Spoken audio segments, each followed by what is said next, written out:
Vous connaissez ce monsieur? Et si je vous montrais ça?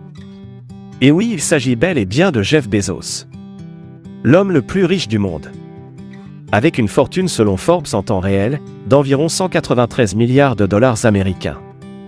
Il a non seulement révolutionné le monde avec ses entreprises de vente en ligne et de technologie, mais a également étendu sa richesse à tous les coins de la planète et du monde. Jeff Bezos est le fondateur et l'ancien PDG d'Amazon, qui est l'une des plus grandes entreprises de commerce électronique au monde. Amazon est connu pour ses services de vente au détail en ligne, de distribution de produits, de streaming de musique et de vidéos, de lecture électronique et de services d'informatique en nuage. Cependant, en 2021, Jeff Bezos a démissionné de son poste de PDG d'Amazon et a été remplacé par Andy Jassy. Depuis lors, Jeff Bezos a concentré son temps et ses ressources sur d'autres entreprises qu'il possède. Parmi les entreprises détenues par Jeff Bezos, on peut citer Blue Origin, une entreprise d'exploration spatiale, qui développe des technologies de lancement réutilisables pour réduire les coûts d'accès à l'espace. The Washington Post, un journal américain qui publie des nouvelles nationales et internationales. Bezos Expeditions, une société de capital risque qui investit dans des startups technologiques. Parmi tant d'autres. Sa fortune est si vaste, et ses affaires si prospères, que Jeff Bezos gagne $6117 par seconde.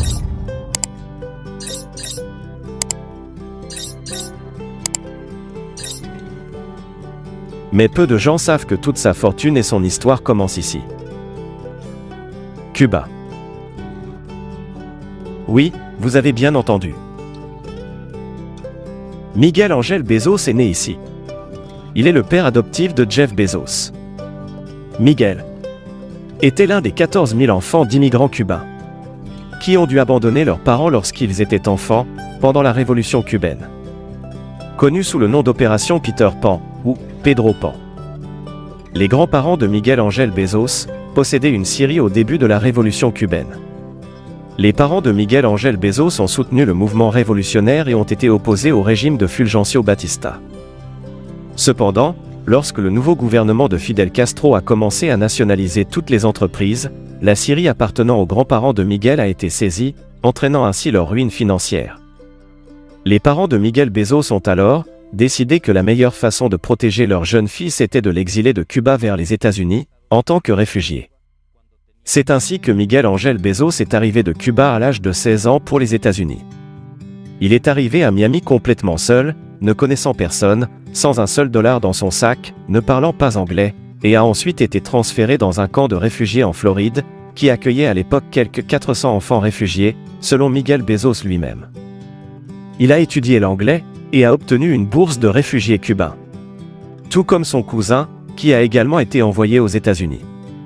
Les parents de Miguel Bezos prévoyaient d'être réunis avec leur plus jeune fils dès que possible. Mais la situation à Cuba a été aggravée. Grâce à une autre bourse d'études pour les réfugiés cubains. Miguel Bezos est allé à Albuquerque, qui est la plus grande ville du Nouveau-Mexique aux États-Unis, pour étudier en vue d'une carrière d'ingénieur en mécanique et en informatique, et c'est là-bas que la vie de Miguel et Jeff Bezos va changer pour toujours. Lorsqu'il va rencontrer la femme de sa vie, Jacqueline Gies, qui était une mère célibataire d'un jeune garçon, Jeffrey Jorgensen. À 16 ans, Jacqueline Gies tombe enceinte d'un jeune garçon de 18 ans, Ted Jorgensen, qui était alcoolique et sans avenir professionnel. Avant l'arrivée du petit Jeffrey Jorgensen, les deux amoureux décident de se marier, mais sans succès. Parce que selon elle, Jorgensen était un mauvais père et mari, et son problème d'alcoolisme s'est détérioré en 1965.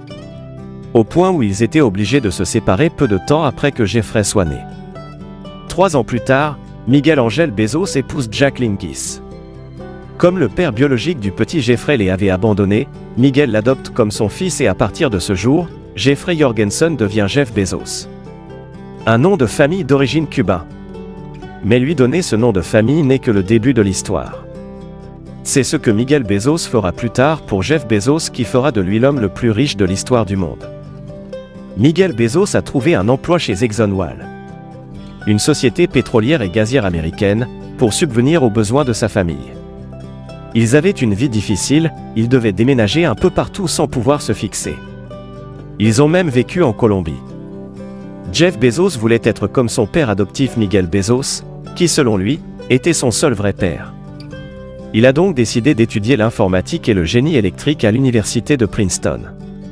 Alors qu'il n'était encore qu'un enfant, Jeff était très brillant. Quand il a terminé son diplôme universitaire, il a directement commencé à travailler pour plusieurs entreprises, en accédant à des postes importants. Mais ce n'est qu'en 1994, alors que ses parents vivaient en Colombie, et que Jeff était le vice-président d'une grande banque à Wall Street, qu'il a eu l'idée de lancer une activité qui n'existait pas tellement. La vente sur Internet. Peu connue à l'époque. Mais il y avait un problème.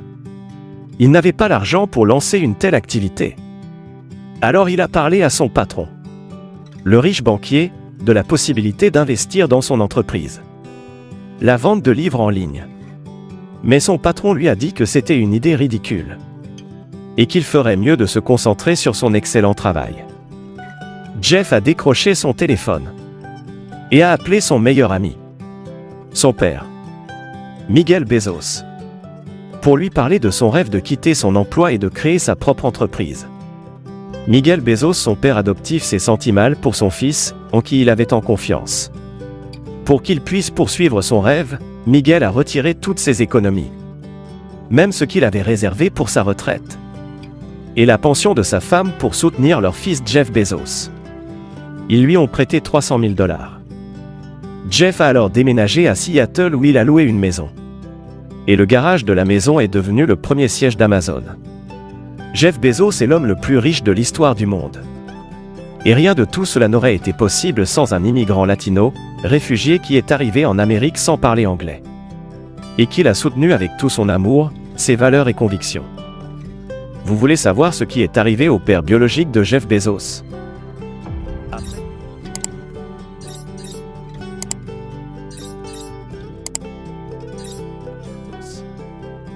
Après la naissance de Jeff Bezos, ni lui ni sa mère n'ont repris contact avec Ted Jorgensen jusqu'en 2003, lorsque le journaliste Brad Stone a mené une enquête approfondie sur son livre The Everything Store, Jeff Bezos and the Age of Amazon. Les journalistes ont découvert où se trouvait Ted Jorgensen. Ils l'ont retrouvé en Arizona, il avait 69 ans, il n'était plus alcoolique. S'était remarié et dirigeait un petit magasin de vélos. Lorsque le journaliste lui a demandé s'il savait qui était Jeff Bezos, il a répondu non, bien qu'il faisait souvent ses courses chez Amazon, mais lorsque le journaliste lui a dit que le vrai nom de Jeff Bezos était Jeffrey Jorgensen, Ted a été surpris d'apprendre qu'il était le père biologique de l'homme le plus riche du monde. Après cela, Ted a voulu rencontrer Jeff. Mais Jeff Bezos ne lui a pas répondu. Ted a déclaré dans une interview qu'il avait même écrit une lettre à Jeff Bezos dans laquelle il s'excusait d'avoir été un mauvais père et de l'avoir abandonné. Et au fil du temps, Jeff Bezos lui a répondu par une note qui disait « Je n'ai aucun ressentiment à votre égard. »